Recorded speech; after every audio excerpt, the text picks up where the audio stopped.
Assalamualaikum warahmatullahi wabarakatuh. Perkenalkan, nama saya Marlina dengan NIM A1212520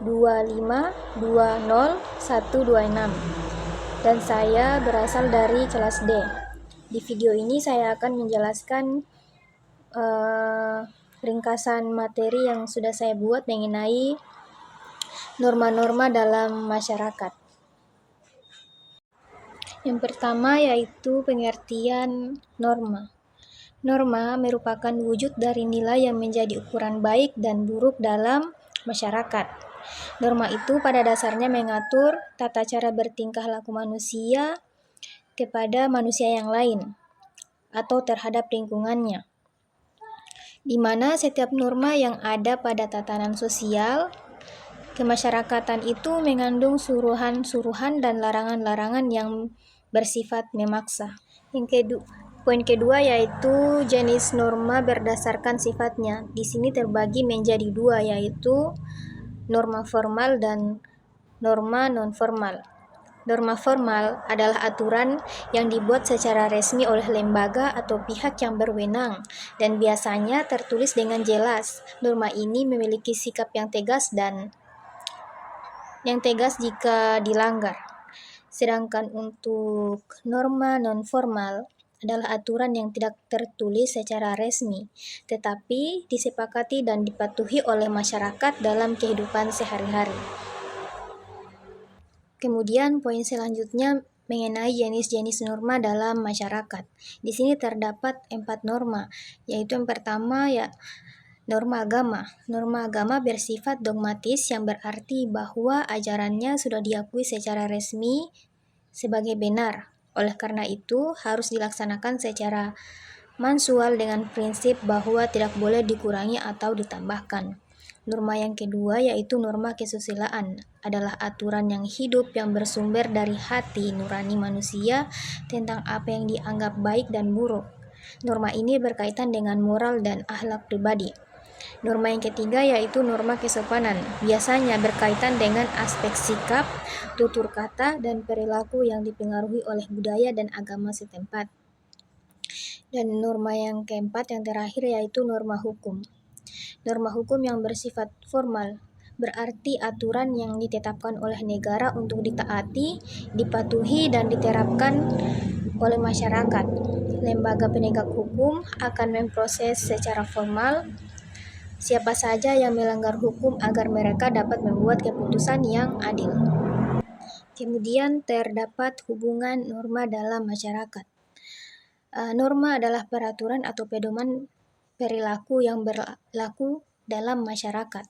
Hubungan norma dalam masyarakat bersifat integratif, yaitu norma berasal dari nilai, saling mendukung antar jenisnya, melengkapi satu sama lain, dan bersama-sama menjaga keteraturan, keamanan, serta keharmonisasian sosial.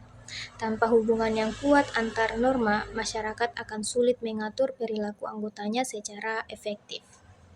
Dan poin yang terakhir yaitu tujuan norma dalam masyarakat. Yang pertama, menciptakan ketertiban dan keteraturan.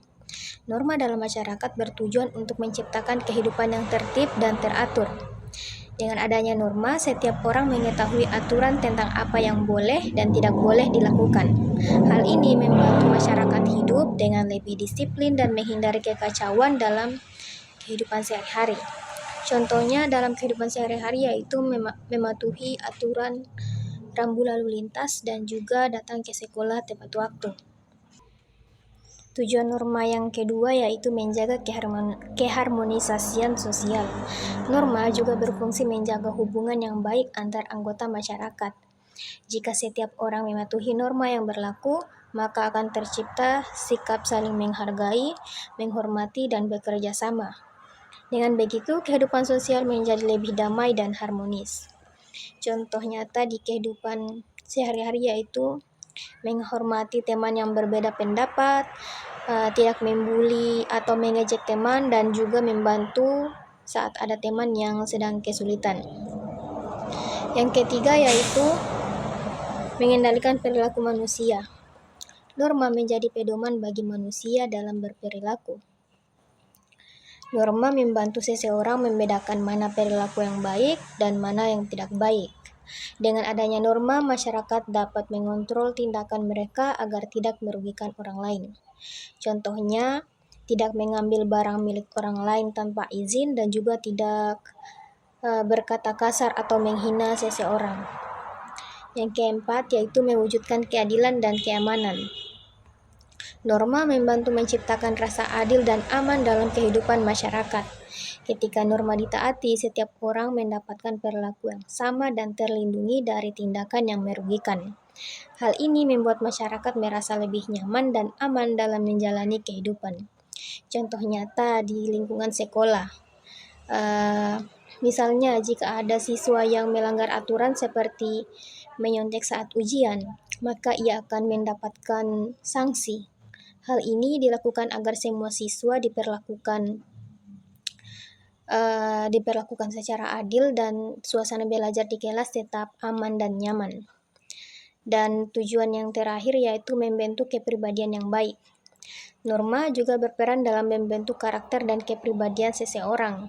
Dengan membiasakan diri mematuhi norma, seseorang akan belajar menjadi pribadi yang bertanggung jawab, sopan, dan menghargai orang lain.